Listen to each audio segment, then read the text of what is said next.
Welcome back, everyone, to Inspector Toolbelt Talk. We have on Michael Ortiz. Hey, Mike, how you doing? Good, man. How are you doing? Hey, not bad. I'm really glad to have you back on. Always a really great discussion with you. I like and I mean this as a compliment, not as an insult, but I like the way we kind of sometimes think alike. And, you presented this idea of talking about burnout, and it's the perfect time of year for it, because this is Yeah, right about when most of us are really like, I'm feeling it, but I don't recognize it, and it's coming out in weird ways. And yeah, I know you feel it because you're a busy guy now, aren't you? You're having a great year, right? yeah. We're finally doing like triple digit numbers every month on inspections. It's really now it comes down to just like we're talking about time management, burnout. Just stuff that piles on, things that you put to the side, procrastination, all those things that even right now, whoever's listening, if they're listening within a couple of days of this podcast being out, you're on your first one, finishing up, going to the next one. It's just tiring, forgetting which day it is of the week. That's pretty, that can affect your inspections overall, in all honesty, and your customer service. You can get short. There's a lot of things that could happen. Yeah. I think it's an important subject because I know I feel it. I feel it actually indirectly from even my clients. Like they'll call me and they'll be like, Ian, this logo is in center oriented on the 13th page of the second section. And I'm like, oh, hey, how you doing? And they're like, Yeah, oh, I'm sorry, I'm just coming in hot. And, I'm just feeling it from them. And even for myself, this is right around September, October is what we like to call in my business complaint season, yeah, because it was the spring rush. We did 1 billion inspections. Summertime, we're burned out. People get all their kids into school in September. And then mid September through October, they're burnt out. We're burnt out. And all these problems happen that normally wouldn't be a problem. yeah, So if we're feeling it right now, we're like, man, I can't do this much longer.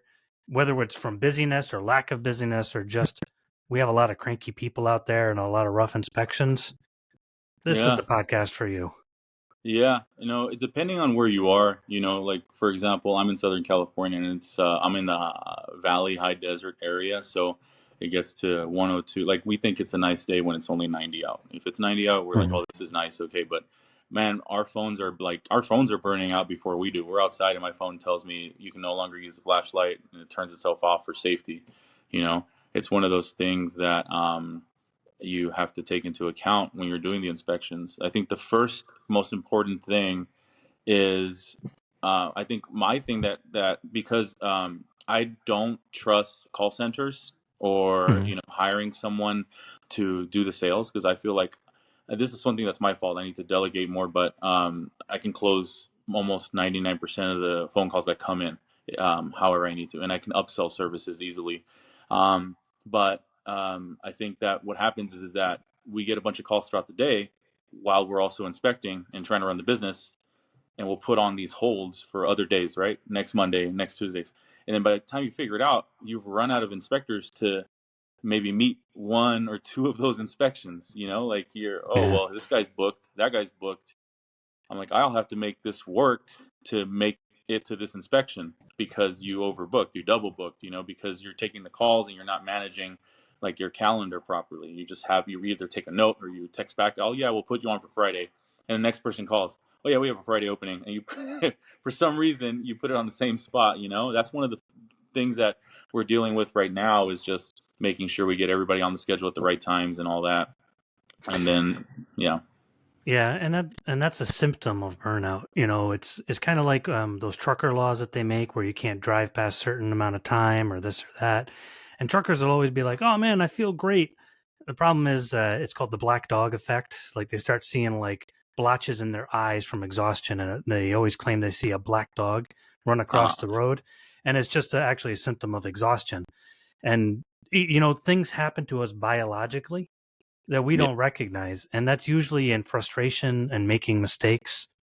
And I find for myself, sometimes I get a little snippy, yeah, like and it hurts my business, I'll be frank, because it's like, hey, I'm just calling for, I'm like, okay, what do you need, yeah. I get a Little little size of the snippy. house. And Just let me know. yeah, so unfortunately burnout is real, and it comes too from the feast or famine thing. Yeah, It's like exactly. we go all winter, Christmas and New Year's, and then halfway through February, we're like, I'm out of business. And then we're booming. We're like, I need to grab as much business as I can while I can. And then by Yeah, the time August comes around, we're like, I'm dying inside. yeah. I don't know what to do. Yeah, and then the thing is that the agents don't have, in all honesty, a majority of the agents that you work with, they're not gonna reach out to you considering your time. So Yeah. if you're a solo, okay, so if you're a solo guy, you're inspecting during the day, but you're gonna get a phone call, and that fear of missing out on an inspection is gonna make you probably answer that phone call.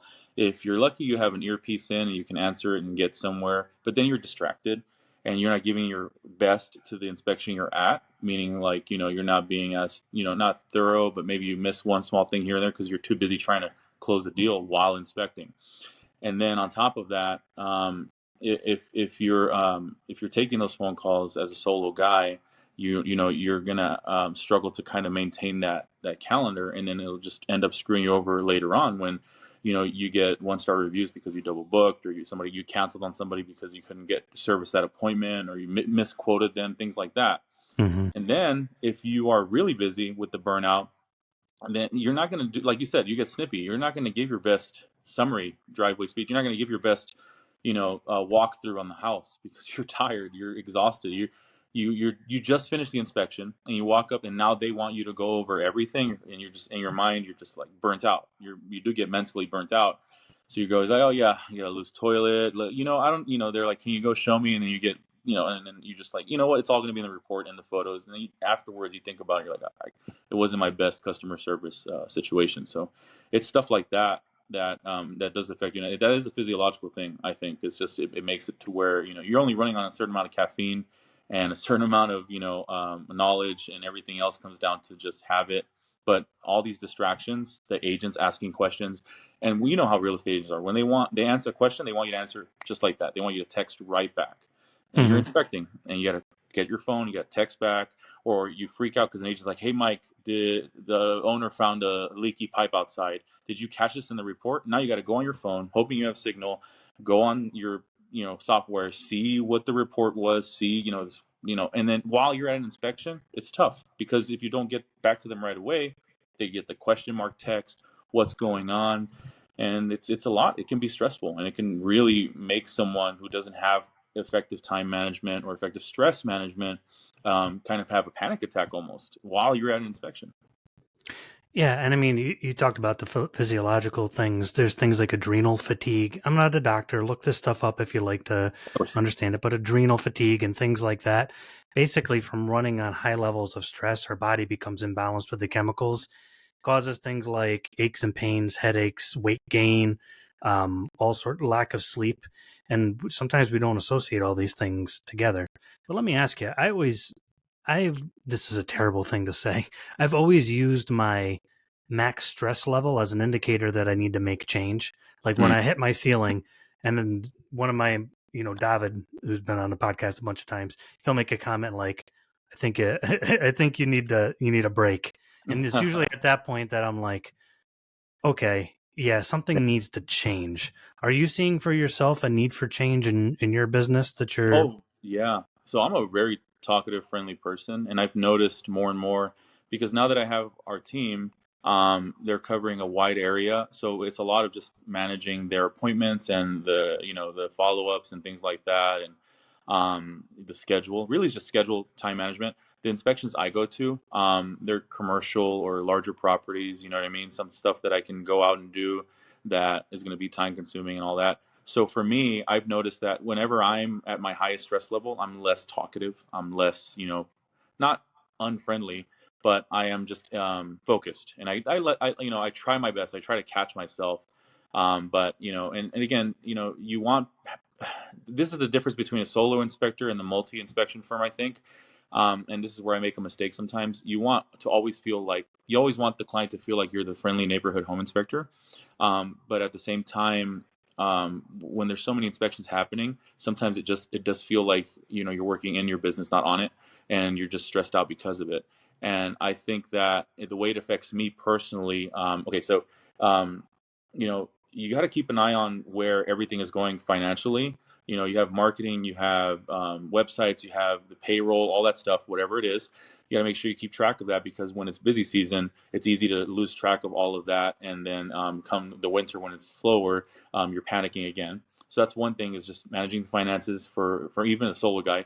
The other thing that happens is that if you're busy, which is good, maintenance on your vehicle is very important.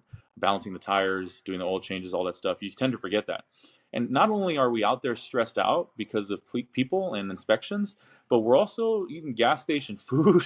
You're drinking Mm-hmm. caffeine. You know what I mean? You're not living the healthiest lifestyle. You're sitting a lot of the time, driving from one to out here. We drive a lot, so we drive about 100, 200 miles a day, each inspector, just driving around Southern California gets all the inspections. So it's a lot of driving, a lot of sitting in traffic. So because of that, it's sedentary between inspections, and the weather outside, making sure you're hydrated. All these things can affect you. And on top of that, I mean, it's a very stressful job if you don't manage it well, because everybody's calling you, everybody's texting you, everybody's emailing you. So you have to keep track of your emails. And all of this is probably giving most of you guys an anxiety attack, anyways. But it's really just about um, handling one thing at a time. That's what I've learned. So there's nothing that can't be handled if you handle it one. It's kind of like the snowball effect. I think we used to do that a long time ago, my wife and I, when we were learning our budgeting and stuff like that. The snowball effect is just taking care of the smallest, easiest thing first, and then kind of working your way up to the biggest possible thing. It helps get those small things that you put in the back of your mind. It's like, oh, I got the registration for the car due. Let me just do it in a week before it's late. And then by that time the week comes, you got a bunch of stuff going on. It's a lot of that, managing the time, and I'm very, very much guilty of not managing my time properly. But because of that, I hope that other people can learn to not let that happen. Yeah, and I think for me, if anybody is listening, a couple of actionable items that I took is I looked at what I could do to delegate, because certain things I couldn't delegate away, certain stresses like people. I'd like to talk about that in a moment, how people are just basically stressful to deal with. Yeah. But some things I could delegate away, and I had to take a loss, so to speak. So I have a very high close rate. If I answer a phone call, it's like a 95% close rate. If I have a call center answer, they have what's considered a high close rate, but less than mine. It Yeah. might be like 85 or 90. So I had to step back even when I was a single inspector just starting off and say, am I willing to give up that 5% to 10% for my own sanity?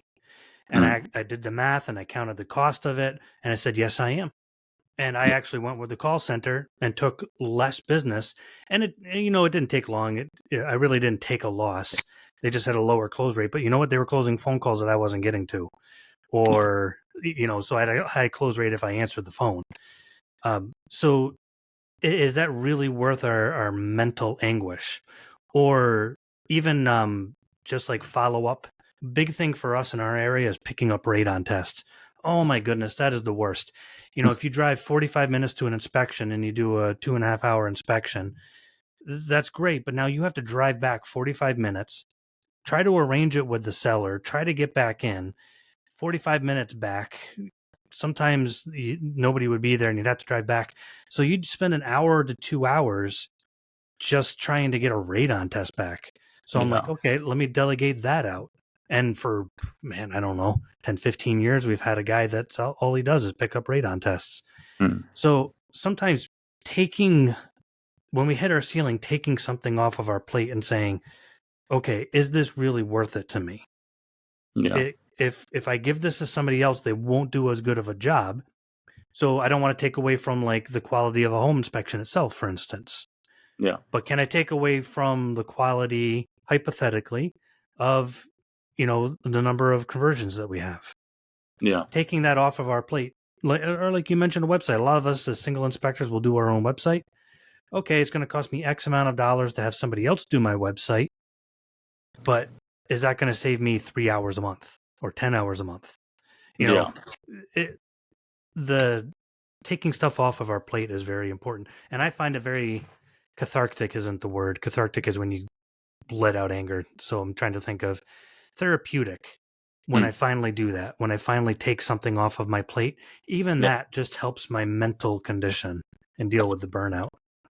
Yeah. I think what happens is that there's collateral um, there are collateral issues when you have, let's say, if you're a solar inspector and you have a family, um, that's a big thing. That's Mm-hmm. that's our wives know about the phone calls in the middle of the night, about the text messages during dinner or lunch or when we're home, people calling asking about an inspection, things like that, and having that conversation with your significant other to make sure that they understand like everything you're doing is to try to bring in as much work as you possibly can. And it's tough because when you are busy, it feels like you're not really getting that time to spend with your family that you want. And when you are spending that time with them, you're short and you're frustrated. You just don't want to talk about work. And it's one of those things that it just comes being a business owner. It comes as running your own company.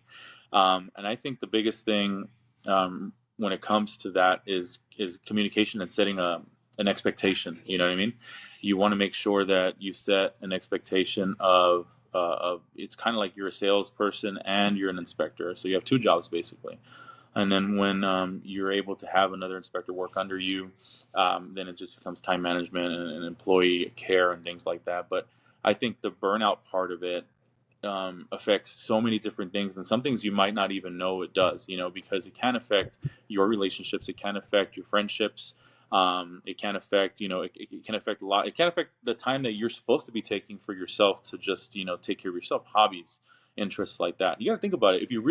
If it comes down to brass tacks, as adults in our 20s, 30s, 40s, with children or not, you can't really believe that you're just going to have to work forever and then enjoy life at 70, you know what I mean? Or Mm-hmm. 60. You have to think to yourself, okay, I'm great. I'm making a bunch of money, and, but you're working 6 days a week and you're getting home. You work 8 a.m. to 6 p.m. and great, you get all that money and maybe you get to enjoy that new truck you bought one weekend out of the month. Maybe you get to go on a trip here and there. You know what I mean? It's just you got to really pace yourself when it comes to because this job is very lucrative for us, not having to buy any materials, do any work. You know what I mean? There's jobs. There's roofers, electricians. They have to buy materials. They have to get they have to install them. They have to deal with all that. We just go in, point stuff out, and leave. That's it. As long as you do it right, you don't have to worry about any follow up or callbacks or anything like that. So it's one of those things where you can make a bunch of money, and I hit those goals and thresholds. And honestly, if I'm being honest, I don't know how, I don't know why, but the more money you make, somehow you end up using more of it, and I don't know why or how that happens. You Yeah. just end up you bring in more revenue, and somehow you're like, I don't know how I survived on only making only doing 20 inspections a month. Now we're doing almost 200 inspections a month, and I'm still trying to keep that down. But I think it's just knowing, because you're constantly in competition with a lot of invisible scenarios. I'm always thinking that the calls will stop tomorrow. I'm always thinking that Imposter syndrome. worst case scenario. And I did listen to that where you just think like you said, that podcast about the imposter syndrome. Immediately after that, I just started listening to like InterNACHI webinars while I'm like walking around and driving, just to get little bits of info. We do a lot of new construction inspections, so keeping up with code for a lot of different things. It's always good to just know things, because I don't like to be someone who doesn't know something, or even the worst case scenario, an agent knows something that you don't know. It's like the biggest gut punch, where it's like, oh, I love it when like you find a defect, right? Or not a defect, but like, oh, the stovetop's not working. You're trying your hardest for the igniter on the burner for like almost 3 minutes, right? And you're like, oh, finally, it's not igniting properly. And then you go to the summary, hey, the right front burner, the igniter's not working properly. And then the agent goes up and turns it on the first time. And that's one of those things that just keeps me up at night. Yeah. I remember one time I was working with one of my favorite agents, and I was just burned out. It was about this time of year. This was probably 13, 14 years ago, but me and him still laugh about it. I go up and I go turn on the air conditioner. Air conditioner wouldn't turn on. It was an older unit, but they said, no, it works. It works. I'm like, hey, it's not turning on. I tried that thing. Must have been 10, 20 minutes. And I'm just like, I'm marking it off, but they're insistent. Agent goes over, and I had forgotten to switch the little button at the bottom that goes from heat to AC, because I didn't even think about it. I'm like, why would they have their heat on right now? But yeah. somebody must have just hit it or bumped it or something, switched it, came right on. I'm just like, I'm an idiot. I need a Yeah. break.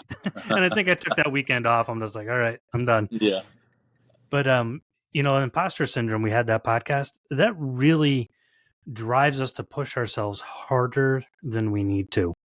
Yeah. And it's funny, people who don't have imposter syndrome, I get the biggest kick out of them. I have this friend, he has this state job, and he has his family, and I'm just like, oh man, let's do this, let's do that. And he goes, no, I'm happy. And he is, and it frustrates me. I'm like, how are you so happy? Aren't you worried that the state's going to take away your job or this and that? He's like, no, I'm good. Yeah. They need me. And I'm just like, I don't understand it. But our insecurities sometimes drive a good business, but then it also drives us into the ground. Oh, it's all too good to be true. Yeah, for us. Yeah, it's all too good to be true. The phone's going to stop ringing, and that happens every January and February. To me, I said in the podcast, I'm the king of imposter syndrome. I'm going out of business. This was the year that it was finally going to happen. It's like 20 years into it. And I'm like, this is the year. Yeah. So if we have to get over our own imposter syndrome, because that causes us a lot of stress. It really does. Yeah, it does. It does when, it's one of those things that it's not so much. I'm a confident person. It's different than not being confident in what you. Yeah, it's not being unconfident. Yeah. Yeah, it's more about the reason why I'm confident is because I'm so hard on myself. And it's not. I never was someone that thought about making a bunch of money, but when I started making the money, it became something that almost became like a hobby, where like I have, it's a competition with myself. How much money can I possibly make before it all ends? And it's just one of those things. And then you start thinking of contingencies, right? But then you're like, if you set yourself up for safety nets, then it makes it difficult to grow. So if you're going around and every January you go on LinkedIn or something or Indeed to look, to sharpen up your resume, because that's how much it stresses you out in January and December when it's slow. You're setting yourself up. It's like a self-fulfilling prophecy where you're saying, you're telling yourself, hey, I'm not going to make it. Let me just prep for that. And then subconsciously you're actually making little mistakes you're self-destructing. And that self-destructing behavior is what gets a lot of guys burnt out and their businesses go out. You know what I mean? It's tough, but if you can manage that, if you can manage the burnout, recently, a couple months ago, I think, or a month or I can't remember. Honestly, I don't know how much time has surpassed, but I bought out one of my competitors because I wanted that extra work. And it was a really grueling process to do all the paperwork and everything like that to buy another inspection company with that tail end, E&O and liability and all that stuff. But it brought in a lot more work than I was prepared for. And I had to, it's one of those things that as a father or as a husband, what it feels like to say everything's going wrong. And you're just like, I got to figure it out. I'll figure it out. It doesn't matter what's happening. Today was the first day of school for the kids, so it was like chaos in this house because obviously we procrastinated on every single thing till the last possible second, like we should do as adults. And it came down to once it was done and all the chaos was done, the drop-offs were done, we just like had a second to breathe and what were we really worried about, If you're going to get if you're going to get 12 inspections next week, that's great. But if you only get 8, don't stress out too much. It's really just about, and there's guys that I see them, I see guys on the Facebook groups and I really don't get it. I see a lot of negativity sometimes, but I see guys that like just did my first inspection or I just got certified, and you are excited for them. You're like, that's amazing. That's great. You comment that, you say that you're supportive of people, because there's guys who's like, oh, okay. You're like, whenever anybody mentions, oh, what do you guys do for Google ads or this and that? I have guys to keep busy. So I pay for advertising and marketing because that's what a business does. I don't know how it came about to where you say, hey, how much do you guys spend on Google ads? And then you get 50 comments that I've never advertised in my entire career. Nobody asked you that. We're trying to figure out how to help other people out. And that's what it is that you need that mentorship. You need that friendship. You need people that can help you out of those tight spots. Somebody that can give you options and advice. Because honestly, the last thing we want to do, and inspectors are mostly men or providers, all right? There are obviously female inspectors, and I don't know how that dynamic goes at home. But for me, in my personal experience, as a provider, the last thing you want to do is bring on any of your stresses about work to your spouse. You're not going to go with them and say, hey, I got to pay $250 because there was a leak one of my guys missed and I got to pay a plumber to go fix it. You don't want to bring that onto your wife. She's got the kids, the house, and everything else to worry about. So you take that on, you tack that on, and you compartmentalize it, and you take on that stress, and it comes out in different ways, and nobody knows why because you don't tell anybody about it. The great thing about having friendships having a mentor, having someone that you can talk to, having local business networking relationships is that you can talk about things like that. You can vent about them and possibly get some good advice on along the way. And that's really what it's about. Yeah, and I think that's key. Knowing other home inspectors, stop being an island. There's some home inspectors in my area that will just message each other, and sometimes we don't say anything. We'll just take a picture and we'll say today's inspection, and we'll just get each other. We'll Yeah. just, and it's like you can't do that. Even with your marriage mate, I can't go up to my wife and say, "Look at the picture of this flip," and Yeah. she's gonna go, "Okay." Yeah. Those are nice countertops. I don't. Only another home inspector without words are going to look at that and go, "I know exactly what you're in for, buddy. Yeah. Let's go have a beer after this one." But I guess that comes down to I want to talk a little bit about some positive ways that we can cope with burnout. But two things I wanted to mention. Number one, some of the burnout happens from having a lack of work and not too much work. And I see a lot of guys burning out. One guy said recently, "I'm burning out and I'm not even busy." And that stuck with me because a lot of times the burnout happens emotionally, internally. Like we want to provide for our family. A lot of us are providers, like you said.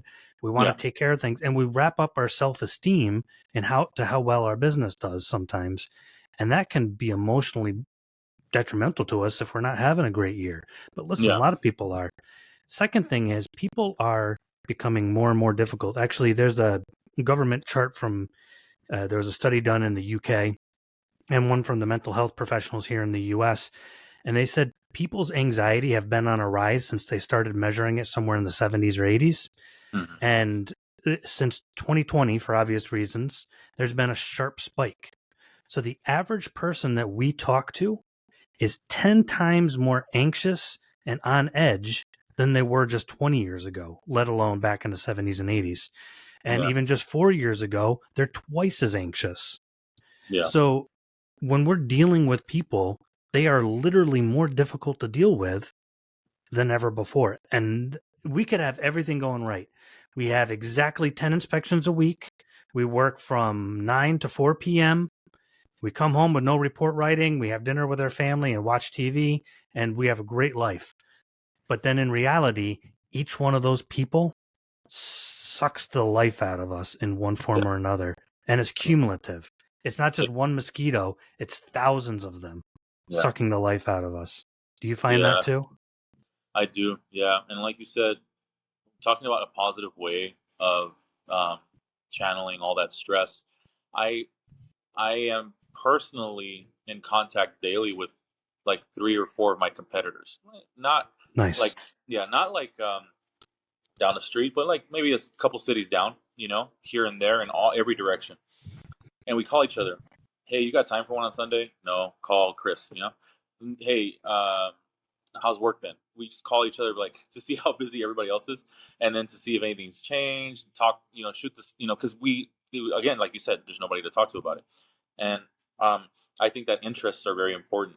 For somebody, it might be as simple as a small boat, and a fish. Fishing. For me, it's shooting, hunting, and collecting stuff, and here and there, like the things that you spend. Like for example, I switched out the exterior sconce for the back patio, and I was so frustrated because okay, so when I put it, I switched out the old one with the new one. I put all the wiring and everything. I turned on, it didn't turn on.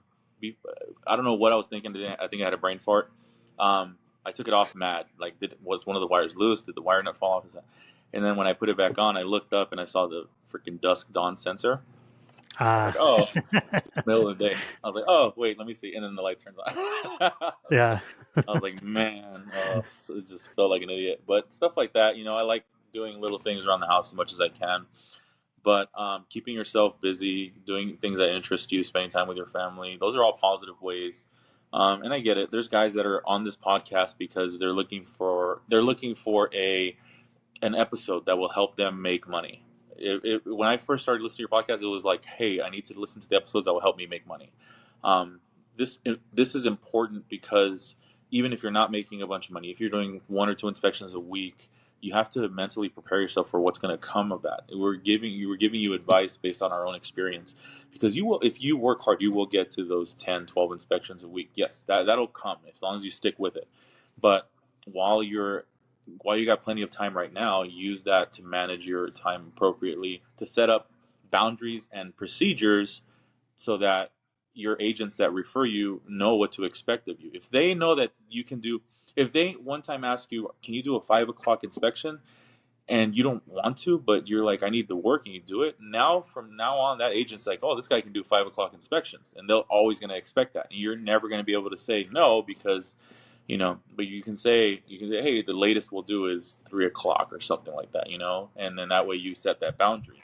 Otherwise, you find yourself in stressful situations where you got like a 10 a.m. inspection, then a 5 p.m. inspection, or you just don't want to be home late and stuff like that. You got kids and extracurricular activities, and you have agents that think it's okay to text you at 9:30 just by saying, so sorry it's late, but can we change this and that?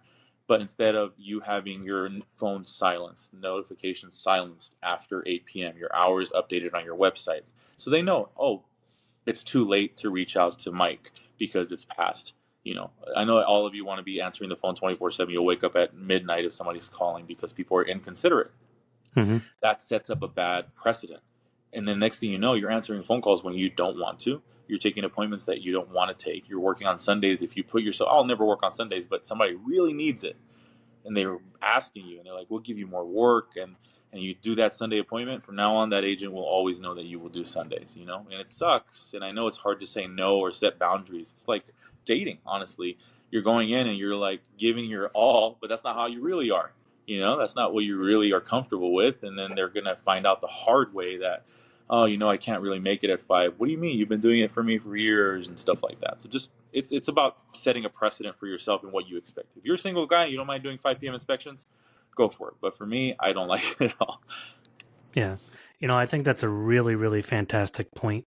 We can cover a lot of our anxiety by setting reasonable boundaries and sticking to them. It's funny. I'll talk to guys and they'll be like, I'm like, I haven't worked a weekend inspection in 15 years. Nobody that works for me does a weekend inspection. Never happens. And that the whole weekend thing, and people are like, that's bad business. I've had guys tell me that. And I'm like, hey, dude, I don't really mean to say this, but you're calling me because your business isn't doing well and you're just asking me how to do better.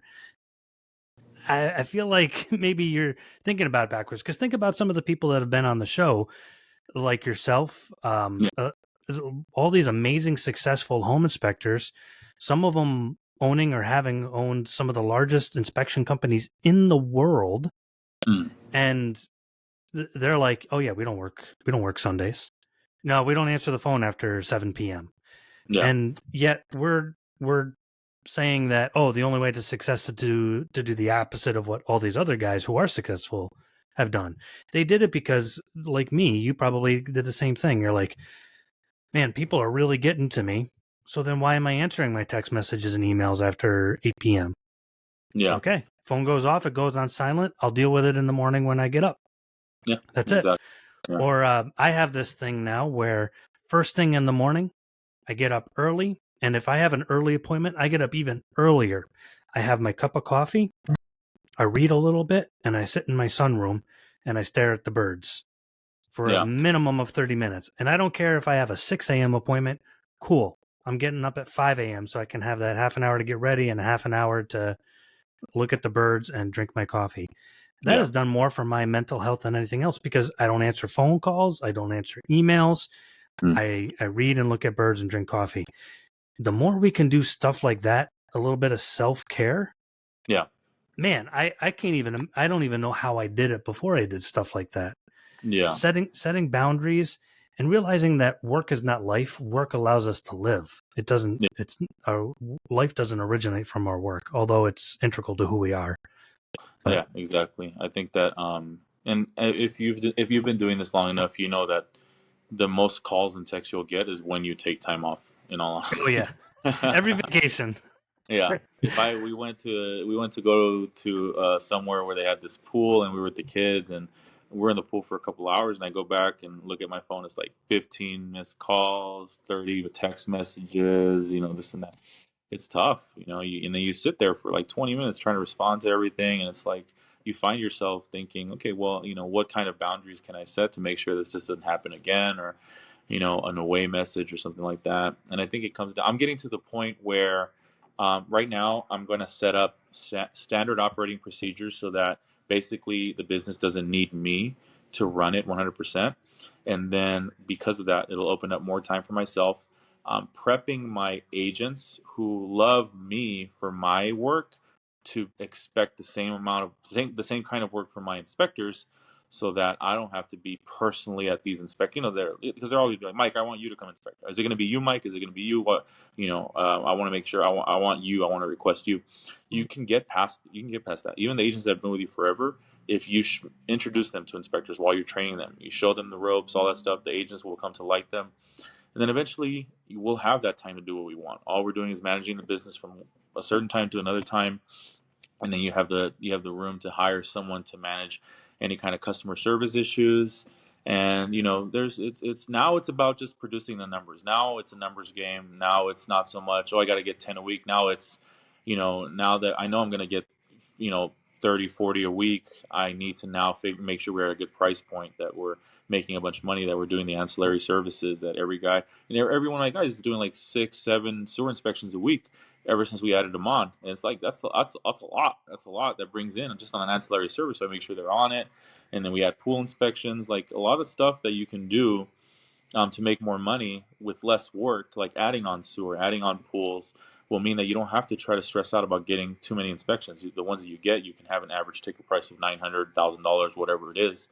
Imagine doing 2 of those a day, $2,000 inspections a day.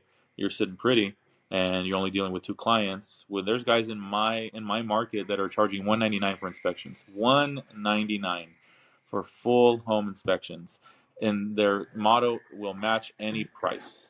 Okay, and people are buying it up. And I had a client cancel yesterday on an inspection, one of our inspections.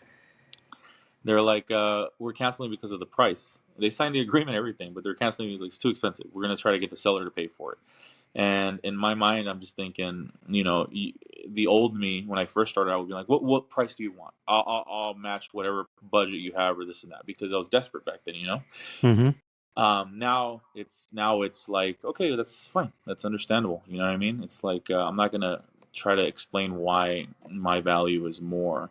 If you carry yourself in that way, you're always going to be there's going to be when I go get my oil changed, I go to the place that costs more than the other places, because you want to you get a good service. I think you talked about on your podcast. We used to have a dentist that was cheaper and more affordable for the kids, but then we went to another one and they had like these cool ways, these cool machines and stuff. I don't know what any of that stuff did, but I liked it because they looked professional. They were pricey, but they looked like they knew what they were doing. You know what I Mm-hmm. mean? It provided a lot of value, and they were friendly, and they checked in on us. And they send us automatic updates and emails, made everything easy, right? And I could have gotten somewhere a lot cheaper with probably more of a wait time, not as great of a customer service, rude front desk people. People were willing to pay for an experience, you know what I mean? And it's hard to sell that sometimes. I get that. But burning out, yeah. Yeah. Well, here's the thing with that. We actually have a podcast coming up because there's actually a psychological effect that happens with a spectrum. Yeah. Basically, you want to charge more to increase your perception of value, because the worst place to be is in the middle. So there's a podcast coming up on that. But raising our prices, I know I keep kicking this same can down the street all the time.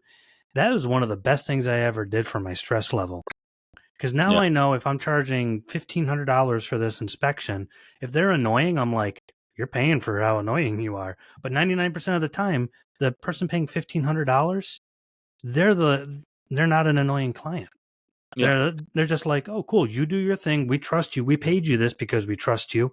Yeah. Tell us what's going on. And then I don't have to worry about, oh man, I have to go and pick up that radon test and try to get in there the third time. It's just, Yeah. it's a different level of experience with the client, Yeah. but it's also just a different stress level because you're getting paid. You don't have to, quote unquote, get to the next inspection. Yeah. Inspector in my area is always talking about that. I remember an agent, he switched to us because he's like, he literally left my client hanging with questions because he's like, I have to get to the other inspection, and he just drove away. And Mm. the client was just standing there. They're like, I didn't even get to ask him a question. I'm like, I Yeah. never wanted to do that. I'm like, hey, I got 2 hours till my next inspection. You just paid me $1,700 and they're paying me $2,200. Let's Yeah. talk. You want more time? Let's talk outside the house. The agent can go, and we're out on the sidewalk. Ask me some more questions. Yeah, and I think a big here's something to look out for. And if you're the kind of person that maybe does it, because it happens to even a normal good person, where you're doing an inspection and you're tired and you're not charging enough, right? And the people have genuine questions and they are interested in what's going on with the home that they're going to buy, and you just are annoyed. Like internally, you're like, just trust me at my word. I did a good job. Look at your inspection. Just buy the house. Who cares? And if you're guilty of that, because I've been guilty of that before when I didn't charge enough, and you're like, Me who too. All of us. yeah, you're like, in your head, you're just like, just take the inspection, pay your money and go. And then when it comes to price, nobody questions. When we bought our house, we didn't question the 750 we had to pay for the damn appraiser. We're just like, oh damn, that sucks. We'll pay it, because we need it. The thing with home inspections, I hope it never becomes mandatory because it makes it difficult to compete like that. But you Mm-hmm. know, right now as it stands, the way it is, I like it because we can stand out on value. Like I don't know who talked about it before, but when you bring in a regulatory board, there's corruption 1,000% of the time. Like I've never seen it not work out that way, where something is regulated and there isn't some kind of corruption, where people complain and say, "Oh, it's not fair. A home front is got this advantage that we don't. Can we make a rule saying you can't do that anymore?" And then it's like you lose your competitive edge. So keep in mind that pricing it right will keep you from getting stressed about each inspection. Because if you're going into two inspections, imagine going into two inspections today and you only charged $400 for each inspection, right? You got to be there for 3 hours a piece, 6 hours, right? You're not going to be as happy as if you charged 600 per each inspection, make $1,200 today, and you're like, okay, I may not want to be here, but I'm making this $600 in 3 hours. That's pretty good money. That's $200 an hour. I'm happy with that. You Mm-hmm. value yourself more, and that helps deal with that burnout. It gives it like a reason. It sucks. Imagine being burnt out and being the cheapest guy in your market. That sucks because Yeah. you don't feel like you get that respect and value, and you feel like you're being undervalued and people are paying you less than what you are hoping you're worth, and that can really affect your personal feelings. Yeah. Yeah, and then each inspection matters so much because you have to pay the overhead for each inspection. So you want to take a 3-day weekend, but you're like, this is the busy season. I have to do 6 inspections Friday and Saturday.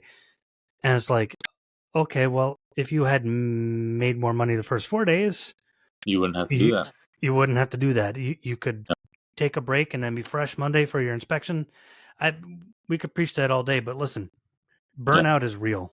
Yeah. It affects all of us. If we're feeling burnt out, either from too much work or from lack of work, from people, from the crazy person that calls 2 years later saying, "Hey, we have a roof leak from that roof you said we should replace. We want you to come and fix it."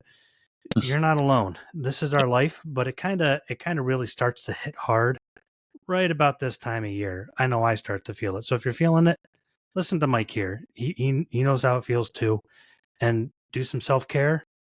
Take a break. Yeah. Start setting some boundaries, and I Yeah. think that's kind of the key points from what we're talking about. Yeah, make a friend. And I Yeah. know it's stupid. It's stupid to say it sometimes, but I have maybe two good friends. You know what I mean? That I can call on and vent to, and it's important. And then make sure you're that friend for someone else. Mm-hmm. Sometimes hearing other people's problems can give you some perspective. If It's you have true. someone, yeah, because you may, even if you're not doing great, there are people that are far worse off, and you have to take into account that you're healthy and alive, and able to go out and take a risk and get an opportunity to start your own business. So be grateful for what you don't count what you don't have. I really don't like that. That's one of the biggest killers of businesses, is that envy of other people. I guarantee you there's a better inspector. I'm not the best inspector compared to what the inspectors are out there. You're not the best. Whoever's listening, I don't know if there is truly the best inspector, but I do know that you have to consider that there's always going to be someone that's worse off, and you can't really compare yourself. Comparing yourself to other people is really tough, unless you're doing it in a constructive way, where you're like, man, they're doing this, I have to step it up. That would be a constructive way to do it, but not they're doing this, man, they're making it difficult for me to do my job because now people are going to expect me to do it. You should never look at it that way. If somebody's doing something better than you, try to learn from it. But envy, greed, these are killers. And we do get greedy. We do get envious. And, and when you spot that, when you see that, nip it in the bud before it becomes a habit, before it becomes something that turns into not just burnout, but you start turning into a person you don't even like. And that would really be the worst outcome. Yeah, totally agree. And these are great points. So everybody, if you're feeling it, we're feeling it too. We'll Yeah. get through it. Just try to Yeah. take some actionable items here and make some improvements. But Mike, thank you so much for being on, especially with your busy schedule. We Yep. really appreciate it a lot. Thank you. You too, man. Talk soon.